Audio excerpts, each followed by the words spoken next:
மகாபாரதத்துல ஒரு அழகான கதை சொல்லுகிறார். எவ்வளவு தானம் பண்ணணும்? நம்ம கீழே பத்த முடியும். 100 ரூபாய் இருந்தா 10 ரூபாய் தானம் கொடுக்கணும். 1000 ரூபாய் இருந்தா 100 ரூபாய் தானம் கொடுக்கலாம். 100 மாடுகள் இருந்தா 10 மாடுகளை கொடுக்கலாம். நமக்கு சக்தி எவ்வளவு இருக்கிறதோ அதற்கு நல்ல விதத்தில் தானம் கொடுக்க வேண்டும். அது உயர உயர சக்தி இல்லாத போதும் ஒருவன் தானம் கொடுக்கிறான் என்றால் அந்த தானத்துக்குத்தான் சிறப்பு அதிகம். எப்பவுமே நிறைய செல்வம் இருக்கும் பொழுது அதுல கொஞ்சம் தானம் செய்வதற்கும், குறைந்த செல்வம் இருக்கும் பொழுது அதில் நிறைய சதவிகிதம் தானம் செய்வதற்கும் வேறுபாடு இருக்கணும் இல்லையோ? ஒருத்தர்கிட்ட 100 ரூபாய் இருக்கு, 2 ரூபாய் தானம் கொடுத்தார். ஒருத்தர்கிட்ட 10 ரூபாய் இருக்கு, 2 ரூபாய் தானம் கொடுத்தார்னா கண்டிப்பா 2வது அதிகாரி தானே உயர்ந்தவர். அதை ஒரு இடத்துல அழகாக மகாபாரதத்துல காட்டுறார். யுதிஷ்டிரன் அஸ்வமேத யாகம் செய்தார். பெரிய யாகம். ஊர்ல இருந்த அரசர்கள் அனைவரும் வந்து குழுமி இருந்தார்கள். அதை போல ஒரு வைபவம் யாருமே பண்ணது கிடையாது. எல்லா தானம் கொடுத்து முடித்து அரசர்கள் எல்லாம் புறப்பட்டு கொண்டிருந்தார்கள். பெரிய ராஜ சபையிலே சக்கரவர்த்தியாக யுதிஷ்டிரன் அமர்ந்திருந்தான். எல்லாம் புஷ்ப மழை.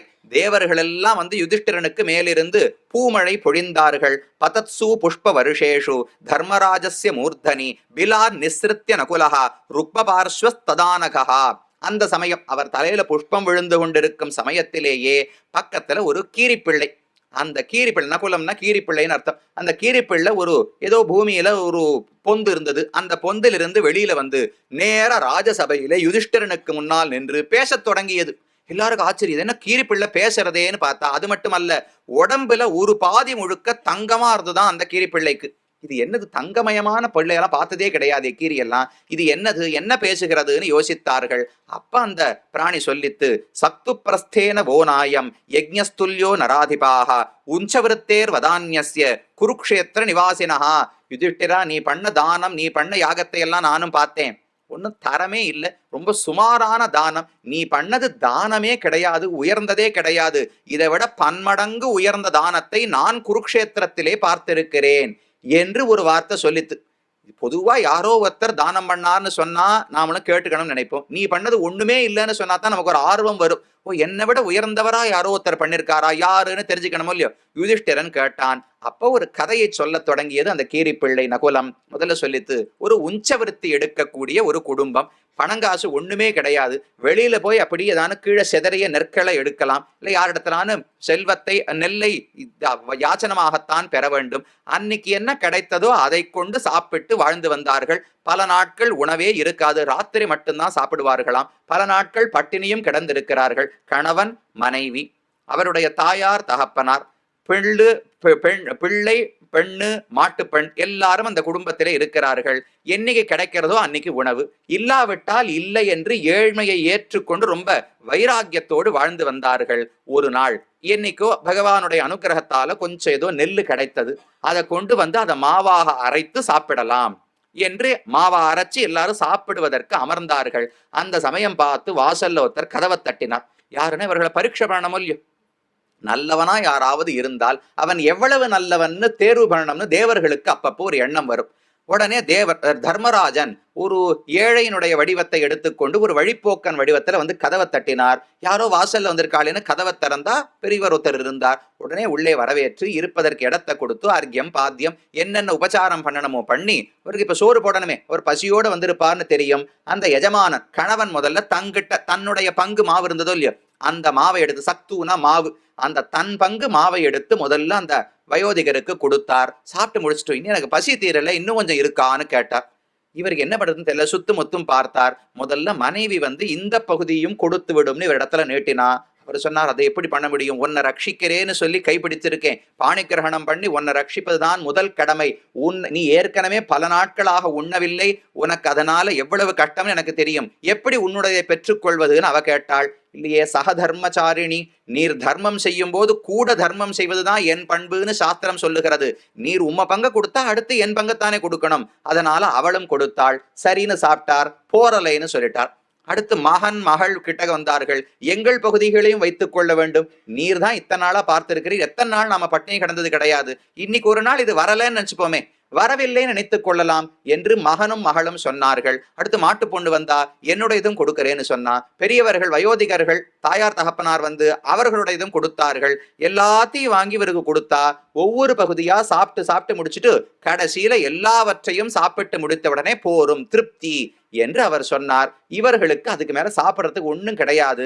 சரின்னு அவருக்கு மரியாதை செய்து தர்மராஜனை அனுப்பிவிட்டார்கள். அதுக்கப்புறம் இவர்கள் உட்காந்து பேசிக் கொண்டிருக்கும் போது என்ன செய்வது, உணவுக்கு ஒண்ணும் கிடையாது. எல்லாரும் உறங்க போனார்கள். அப்ப அந்த போன தர்மராஜன் திரும்ப வந்தார். நீங்க பண்ண தானத்தினால எனக்கு ரொம்ப ஆனந்தம். உங்களை வருத்தி கொண்டாலும் வந்தவருக்கு உணவில்லாமல் போகக்கூடாது, கொடுக்க இல்லைன்னு ஒருத்தரிடத்துல சொல்லக்கூடாது. சாஸ்திரம் சொல்லுவதே யார் எதை வந்து கேட்டாலும் உன்னால முடிஞ்சதை கொடு, சொல்பம் வா பகுவா தத்பவேத்துன்னு தெரிவிக்கிறது. உன்னால இல்லைன்னு யார்ட்டையும் சொல்லாத, கொஞ்சமா இருந்தா கொஞ்சமா கொடு, நிறைய இருந்தா நிறைய கொடு, இல்லை என்று யாரிடத்திலும் சொல்லாதே என்று சாஸ்திரம் சொல்லுகிறது. இவர்கள் அதுக்கு மேல போய் தான் பட்டினி கிடந்தாலும் பரவாயில்லைன்னு கொடுத்தார்களோ இல்லையோ, தர்ம தேவதைக்கு ரொம்ப ஆனந்தம். அகோதானம் குஷ்யதே ஸ்வர்கே ஸ்வர்க நிவாசிபிகி ககனாத் புஷ்ப வருஷம் ச பஷ்யேதம் பதிதம் புவி. பெரியோர்களை அந்த குடும்பத்தவர்களை பார்த்து சொல்றார், நீங்க பண்ண தானத்தை ஸ்வர்க்கத்திலேயே கொண்டாடி கொண்டிருக்கிறார்கள். இதை போல உலகத்துல வைராக்கியத்தோடு இருப்பவர்களை பார்த்தது கிடையாது. யுதிஷ்டிரன் தலையில புஷ்பமழை பொழிந்தது ஒண்ணுமே கிடையாது. இதோ உங்கள் தலையில் புஷ்பமழை பொழியட்டும்னு தர்மராஜன் சொன்னார். தேவர்கள் எல்லாம் கொண்டாடினார்கள். க்ஷுதா நிருணுததி பிரஜாம் தர்ம புத்திம் யபோஹதி க்ஷுதா பரிகத ஞானஹா திருதிம் தியஜதி செய்வக. அப்பவர் சொல்றார், நீங்க ஜெயித்தது சாதாரணமான விஷயம் கிடையாது. பசியை வெல்வது என்பது ரொம்ப கடினம். பசி வந்தால் பத்தும் பறந்து போகும்னு சொல்றோமோ இல்லையோ, பசி வந்து விட்டால் தர்மத்துல புத்தி போகவே போகாது. ஆனாலும் பசியை பொறுத்து கொண்டு இத்தனை பேர் தர்மத்தை நினைத்தீர்கள் என்றால் அது எவ்வளவு கொண்டாடத்தக்கது. அதனால உங்களுக்கு ஸ்வர்க்கத்தையே கொடுக்கிறேன், நற்கதியை கொடுக்கிறேன் என்று சொன்னார். மேலிருந்து ஒரு விமானம் கீழே இறங்கி வந்து திவ்யமான தங்கமயமான விமானம். எல்லாரும் அதுல ஏறி அமர்ந்து கொண்டார்கள். நேர ஸ்வர்க்கத்துக்கே போய்விட்டார்கள். இந்த கதையெல்லாம் அந்த நகுலம் யுதிஷ்டிரனுக்கு சொல்லிட்டு இருக்கு. சரி, அவர்கள் பண்ண தானம் உயர்ந்துதான், உன் உடம்பு எப்படி தங்கமாச்சுன்னு கேட்டா. அந்த நகுலம் சொல்லித்து, அவர்கள் புறப்பட்டு போனதுக்கு அப்புறம் நான் வெளியில கொஞ்சம் மாவு கீழே சிந்தி இருந்ததா, அதை சாப்பிடலாம் என்று நான் பொந்திலிருந்து வெளியே வந்து போனேன். போன இடத்துல அப்படியே பூமியில உருளும் பொழுது அந்த மாவு என் உடம்பில் பட்டதா, எங்கெங்கெல்லாம் அந்த மாவு பட்டதோ என் உடம்பு தங்கமயமா எடுத்து, எங்கெல்லாம் படலையோ அங்கெல்லாம் தங்கம் ஆகல.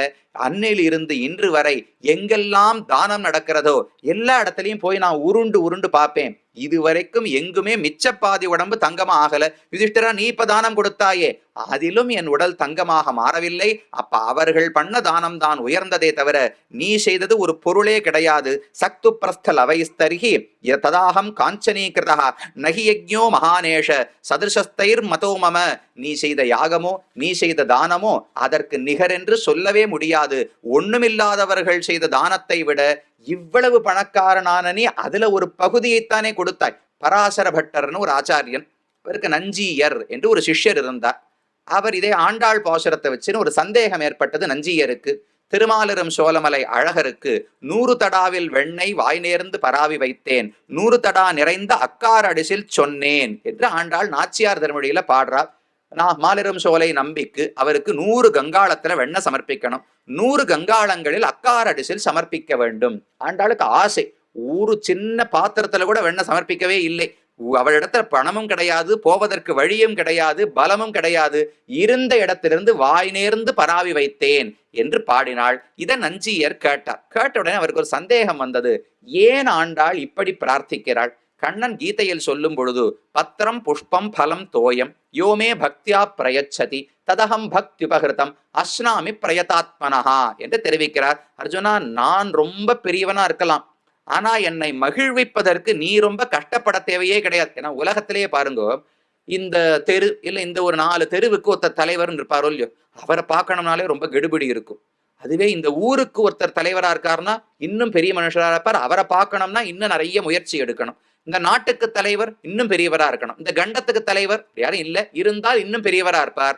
உலகங்கள் அனைத்துக்கும் தலைவர் பகவான் நாராயணன். அப்ப அவரை பார்க்கணும், அவர் மகிழ வேண்டும் என்றால் நான் எப்பேற்பட்ட காரியங்களை பண்ணணும். சாதாரணமா ஒரு பழம் கொடுத்தாலோ ஒரு புஷ்பம் கொடுத்தாலோ ஒரு நாமங்களை பாடினாலோ திருப்தி அடைந்து விடுவாரா? ஒரு பெரியவருடைய ஸ்தானம் உயர உயர அவருடைய மதிப்பு உயர உயர அவரை மகிழ்விப்பது இன்னும் கஷ்டமா இருக்குமோ இல்லையோ, அதை போல பகவானை மகிழ்விப்பது மிக கடினமானதோன்னு நமக்கு சந்தேகம் வரும். அதுக்காக கண்ணன் சொல்றார், தேவையே கிடையாது. ஏதோ ஒரு புஷ்பம், ஏதோ ஒரு பழம், ஏதோ ஒரு இலை, ஒண்ணுமே இல்லையா, தீர்த்தம், தீர்த்தம் கிடைக்காமலே போகாதுன்னு அன்னைக்கு துவாபர யுகம், கலியுகத்துல வந்து பார்த்தாதான் தீர்த்தத்துக்கு எவ்வளவு கட்டம்னு அவருக்கு தெரிஞ்சிருக்கும். தண்ணீர் என்றைக்கும் கிடைக்கும் அல்லவான்னு நினைத்த கண்ணன் தோயம்னு பாடிவிட்டார். எதை வேணாலும் சமர்ப்பிக்கலாம், பக்தி உபகிருதம். அதை பக்தியோடு சமர்ப்பித்தாய் என்றால் நான் அந்த பழத்தை உண்பது கிடையாது, இலையை உண்பது கிடையாது, புஷ்பத்தை அனுபவிப்பது கிடையாது, நீ கொடுத்த பக்தியைத்தான் நான் அனுபவிக்கிறேன். பக்தி உபகிருதம் அஸ்னாமி பிரயதாத்மனஹா. அந்த பக்தி தான் எனக்கு உணவு அர்ஜுனா, பொருள் உணவு கிடையாது. பொருளினுடைய விலை எவ்வளவுங்கிறது முக்கியமே கிடையாது, அதில் இருக்கிற பக்தி தான் முக்கியம் என்று கண்ணன் தெரிவிக்கிறார். நாம கோவிலுக்கு அர்ச்சனைக்கு போவோம்.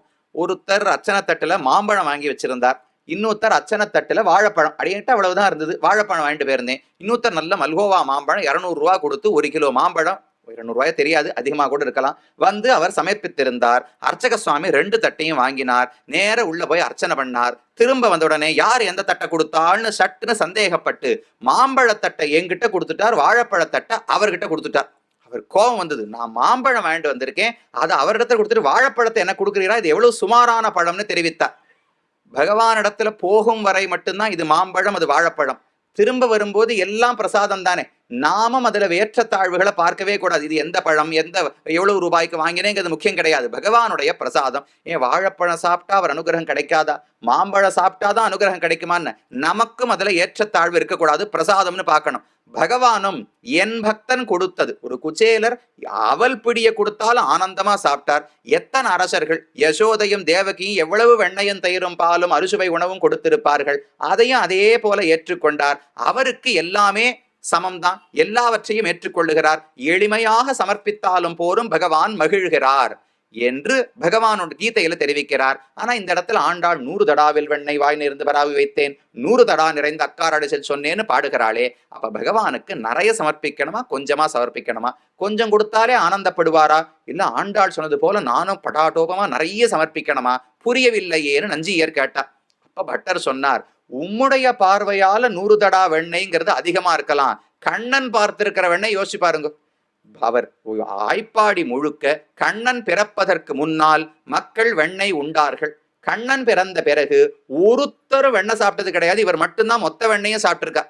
அவ்வளவு வெண்ணையை பார்த்தவருக்கு 100 கங்காளங்கிறது ஒரு பொருட்டே கிடையாது. அப்ப யார் கண்ணோட்டத்திலிருந்து பார்க்கிறோம்னு அர்த்தம்.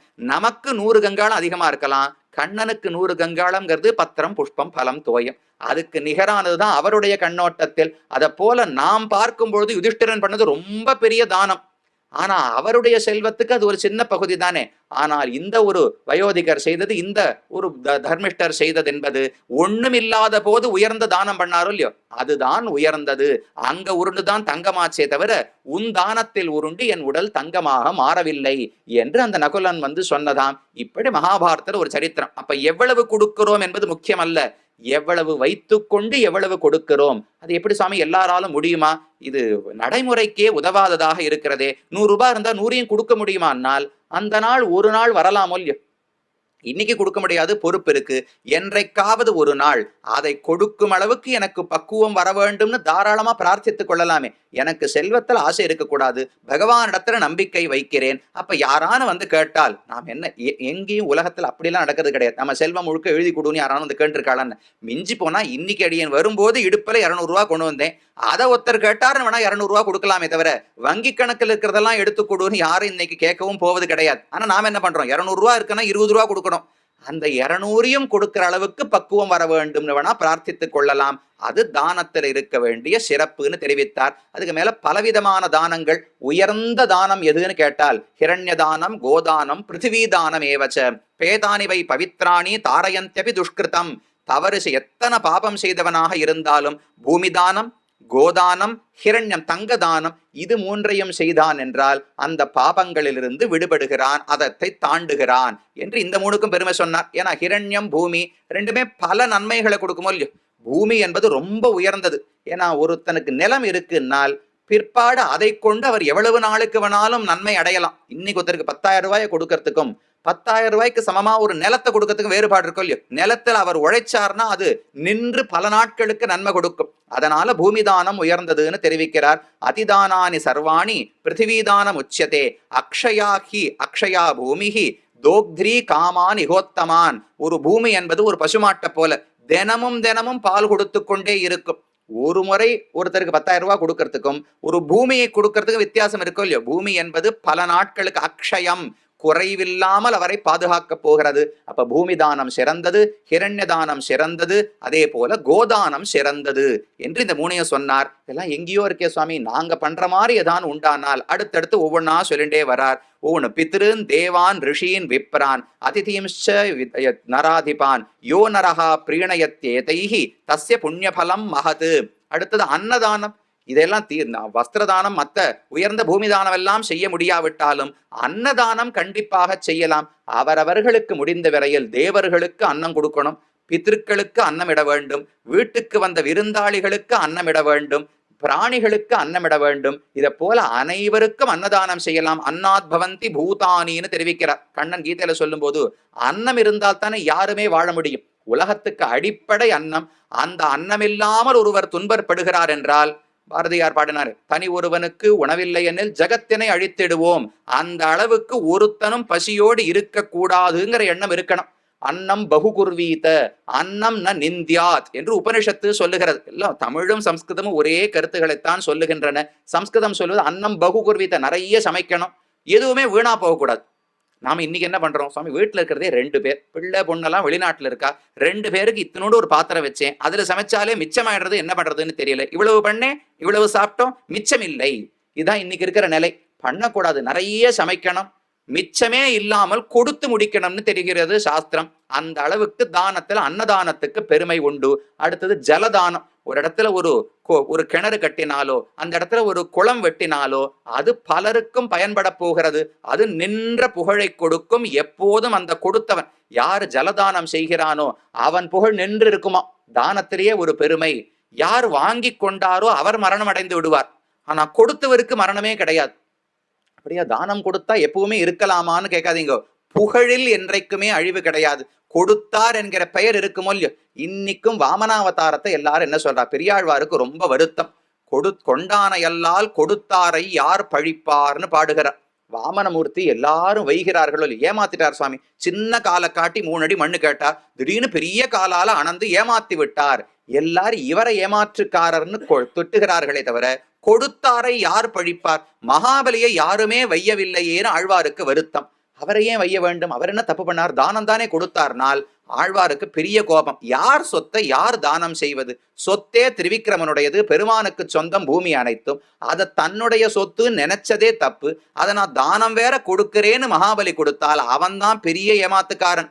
பகவான் ஏமாற்றவே இல்லை, தன் சொத்தை தான் அளந்து பெற்றுக்கொண்டார். தன்னுடையது அல்லாத சொத்தை தன்னுடையது என்று பிரமித்து அதை நாராயணனுக்கு தானம் கொடுக்கிறேன்னு ஒருத்தன் கொடுத்தானே அவனைத்தான் அனைவரும் வைய வேண்டும். ஆனா விட்டு விட்டு கொண்டானையல்லோ பழிக்கிறார்கள்னு தெரிவிக்கிறார். அந்த அளவுக்கு பகவான் அனைவருக்குமாக இந்த ஜலதானம் நின்று அந்த புகழ் இன்னைக்கு இருக்கோ இல்லையா. மகாபலின்னு சொன்னா பகவானுக்கே தானம் கொடுத்தவர்னு வள்ளல்னு புகழ் இருக்கிறது.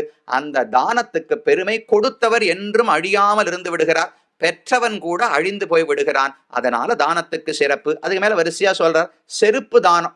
ரொம்ப வெயில் கொளுத்தும் பொழுது ஒருத்தர் கஷ்டப்பட்டு நடந்து வருகிறார் என்றால் அவருக்கு செருப்பு தானம் கொடுத்தால் நமக்கு வாழ்க்கையில எந்த முள்ளுமே வராதான். நமக்கு எத்தனையோ தடைகள் இருக்குமோ இல்லையோ. செருப்பு என்ன பண்றது, எங்கேயோ முள்ளு இருக்கு, ஒரு செடி குத்துற மாதிரி இருக்குன்னா செருப்பு காலோல மிதிச்சோம்னா அது ஒண்ணுமே பண்ணாதோ இல்லையோ. அதை போல நமக்கு வாழ்க்கையில முன்னேற விடாமல் பல தடைகள் இருக்கும், பல முற்கள் இருக்கும்.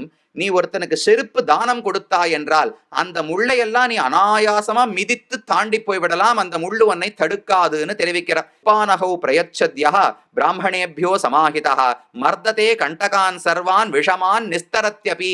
எந்த கஷ்டத்தில் இருந்தாலும் வெளிவந்து விடுகிறான், எந்த தடங்கல்கள் இருந்தாலும் அதை மிதித்து தாண்டி விடுகிறான் என்று செருப்பு தானம். அதுக்கு மேல எள்ளு தானம், கோதானம். எள்ளு தானம்னா பித்திருக்களுக்கு திருப்தி, அவர்களுக்காகவே படைக்கப்பட்டது. கோதானத்துக்கு பல சிறப்பு. எல்லா தேவர்களுக்கும் ஒரு யாகம் பண்ணணும், ஹோமம் செய்ய வேண்டும்னாலே பால் இல்லாமல் ஒண்ணுமே பண்ண முடியாது. அடிப்படை தேவர்களுக்கு திருப்தியே கோதானத்தால் தான். இப்படி பலவிதமான தானங்கள் இருக்கின்றன. நமக்கு எதில் ஆசையோ எடுத்துக்கொள்ளலாம், நமக்கு எது முடியுமோ அதை எடுத்துக்கொள்ளலாம். இதை போல பலவிதமான தானங்களை சாஸ்திரங்கள் தெரிவிக்கின்றன. அப்ப எந்த பொருளை கொடுக்கிறோம், என்பதை பொறுத்து வேறு, யாருக்கு கொடுக்கிறோம் என்பதை பொறுத்து வேறு, எந்த எண்ணத்தோடு கொடுக்கிறோம் என்பதை பொறுத்து வேறு, தேசம் காலம் எப்படிப்பட்டது அதை பொறுத்து அதனுடைய பயன் 2 மடங்கு 10 மடங்கு 100 மடங்கு. இந்த காஞ்சிபுரம் இந்த க்ஷேத்திரத்துக்கு சத்தியவிரத க்ஷேத்திரம்னு பேர் சொல்றோம் இல்லையோ, இந்த க்ஷேத்திரத்தில் எந்த விரதம் எந்த தர்ம காரியத்தை பண்ணாலும் அது சத்தியமாகுமா, உண்மையாக நிறைவேறி அது பல மடங்கு புண்ணியத்தை கொடுக்கும்னு புராணங்கள் தெரிவிக்கின்றன. இதை போல ஆங்காங்கு உயர்ந்த க்ஷேத்திரங்கள் சொல்லப்படுகின்றன. தர்மக்ஷேத்திரே குருக்ஷேத்திரே, குருக்ஷேத்திரமே தர்மத்துக்கான பூமின்னு சொல்லுகிறாரோ இல்லையோ, அதை போல பல பாரதத்துக்கு ஒரு சிறப்பே. அப்ப என்ன, நாம குருக்ஷேத்திரம் போய் தான் தானமானமா நினைக்க வேண்டாம், பக்கத்திலே ஒரு இடம் இருக்கும். பாரதம் முழுக்க புண்ணிய நதிகள் தான், புண்ணிய தீர்த்தங்கள் தான், புண்ணிய கஷேத்திரங்கள் தான். நடுவுல சாலைகளை போட்டு நாம சில இடத்துல வாழுகிறோமே தவிர மக்கள் வாழும் ஊர்களை விட புண்ணிய கஷேத்திரங்கள் தான் அதிகம். புராணங்கள் இதிகாசங்களை தேடி பார்த்தீர்கள் என்றால் நாம இன்னைக்கு போய் வருவது பகவானுக்கு ஒரு 108 திவ்யதேசங்கள்னு வச்சுட்டு இருக்கோம். அதை தவிர புண்ணிய கஷேத்திரங்கள் புண்ணிய நதிகள்னு ஒரு 30-40 வச்சுட்டு இருக்கலாம். புஸ்தகத்தில் இருக்கிறது ஆயிரக்கணக்கான தீர்த்தங்கள். ஒரு ஊருக்கு போனேன்னா, ஊரு ஸ்ரீரங்கம் இருக்கா, ஸ்ரீரங்கத்தை சுத்தி 8 தீர்த்தங்கள் இருக்கின்றன. ஒவ்வொன்றுத்துக்கும் கதை இருக்கு, ஒவ்வொன்றுத்துக்கும் பகவான் எப்படி வந்தார்னு இருக்கு, ஒவ்வொன்றுத்துக்கும் ஒரு திருநாமத்தை சொல்லி கொண்டு குளிக்கணுமா. கேசவ நாராயண மாதவ கோவிந்தன்னு திருநாமங்கள் பகவானுக்கு இருக்கே, ஒவ்வொன்றுத்துக்கும் புராணத்துல கதை இருக்கு. அஸ்வதீர்த்தம்னா என்ன, இந்த தீர்த்தம்னா என்ன, இதை போல எங்கு சுத்தி பார்த்தாலும் பாரதத்தில் இப்படித்தான் அமைக்கப்பட்டுள்ளது. ஏன்னா அவர் திருவடி ஒவ்வொரு இடத்திலும் பட்டு இருக்கிறது. தன் திருவடியால பூமி அனைத்தையும் அளந்தது மட்டுமல்ல, நடந்து நடந்து ராமனாகவும் கண்ணனாகவும் வாழ்ந்திருக்கிறாரோ இல்லையோ, அதனால இந்த பூமிக்கு ஏற்றம். அவனவனுக்கு எல்லாரும் கங்கையில குளிக்கணும்னு சொன்னா முடியுமா, பக்கத்துல காவேரி இருக்கிறாள். எல்லாரும் குருக்ஷேத்திரத்துக்கு போகணும்னா முடியுமா, பக்கத்துல புண்ணிய நதி இருக்கிறது. அப்படி இந்த பூமியை அமைத்து இந்த தர்மத்தை இன்று வரை ரட்சிக்கிறார். தர்ம சம்ஸ்தாபனார்த்தாய சம்பவாமி யுகே யுகேன்னு சொல்றாரே, அந்த தர்மத்தை நிலைநாட்டுவதற்கு பகவான் இத்தனை ஏற்பாடுகளை பண்ணி, நீ இனிமே கடைசி ஒரு பகுதி, அவர் ஒரு சக்கரத்தை சுத்தணும், 90-99% வேலையை அவர் பண்ணி வச்சுட்டார். பூமியை ஏற்படுத்தி அதுல புண்ணியக்ஷேத்திரங்களை ஏற்படுத்தி என்னென்ன தானம் பண்ணலாம்னு புஸ்தகத்துல எழுதி வைத்து அதுக்கு வேண்டிய பொருட்களை எல்லாம் சிருஷ்டித்து வைத்து விட்டார். நாம பண்ண வேண்டியது அந்த பொருளை எடுத்து இப்படி கொடுக்கணும். அதை கொடுக்கறதுக்கு மனசு வராம இவ்வளவு நாள் சுத்தி கொண்டிருக்கிறோம். அதை கொண்டு பண்ணோம்னால் பகவானுடைய மனோரதம், அவர் ஆசைப்பட்டது நிறைவேறும். அதுல நாம ஒரு பங்கை ஆற்றினோம்னு பகவான் ஆனந்தப்பட போகிறார். அதனால தானத்தை இயன்றவரை செய்ய வேண்டும். எந்த விதமா நேரடியாக போய் செய்ய வேண்டும். சரியான எண்ணம். இப்ப எங்கேயோ யாரோ தானம் கொடுக்கறதுக்கு நாம பணம் மட்டும் கொடுத்தோம்னால் அவர் சாத்விகமா கொடுத்தாரா, ராஜசமா கொடுத்தாரா, தாமசமா கொடுத்தாரா நமக்கு தெரியாது. நியாயமா சம்பாதிக்கப்பட்டதை கொடுத்தாரா இல்லையா நமக்கு தெரியாது. என்ன பொருளை கொடுத்தார், சுமாரான பொருளை வாங்கி கொடுத்துட்டாரா, உயர்ந்த தர பொருளை கொடுத்தாரா தெரியாது. இதெல்லாம் பார்க்கணும்னா நாம தான் நேரடியாக போய் பொருளை வாங்கி கொடுக்க வேண்டும். அதை செய்தால்தான் தர்மம் ஓங்கும். அதை செய்தால்தான் நமக்கு பகவத் அனுகிரகம் கிடைக்குமே தவிர வெறுமை யாரோ ஒருத்தர் செய்வதற்கு வழி வகுத்தால் மட்டும் போராது. அந்த பாக்கியத்தையும் அவர் தான் கொடுக்கணும். சுவாமி, இதுக்கெல்லாம் வழியே இல்லாமல் போகிறது என்னால் நமக்கு மனசு இருந்தால் பகவான் வழியை ஏற்படுத்தி கொடுப்பார் என்கிற நம்பிக்கை இருக்க வேண்டும். இந்த தர்மம் அழிந்து போவதற்கு ஒரு நாளும் அனுமதிக்க மாட்டாரோ இல்லையோ, தர்மத்தை ரட்சிப்பதற்கு அவர் தான் இருக்கிறார். இஷ்டாபூர்த்தம் பகுதா ஜாத்தம் ஜாயமானம் விஸ்வம் பிபர்த்தி புவனஸ்ய நாபிகின்னு உபனிஷத் சொல்றது. இந்த தர்மம் அனைத்தையும் தாங்கி கொண்டிருக்கிற அச்சு, ஒரு சக்கரம்னு சொன்னா நடுவுல அச்சு சொருகி வச்சா தானே நிற்கும். அதை போல நாபியாக பகவான் இருந்து இந்த தர்ம சுழலை எல்லாம் தான் நிர்வாகம் செய்து கொண்டு வருகிறார். அப்ப அதுல நம்பிக்கை வைத்து நாமும் அந்த சக்கரத்துல ஏறணும். அந்த ஒரு எந்திரம் சுத்தும் பொழுது நாமும் சேர்ந்து சுத்தினோம் என்றால் பகவதுடைய அனுகிரகம் கிடைக்கும். நாமும் ஆன்மீக பாதையில் முன்னேறி பக்தனாக ஆகி அந்த கண்ணனையே அடையலாம் என்பது தானத்தினுடைய சிறப்பு.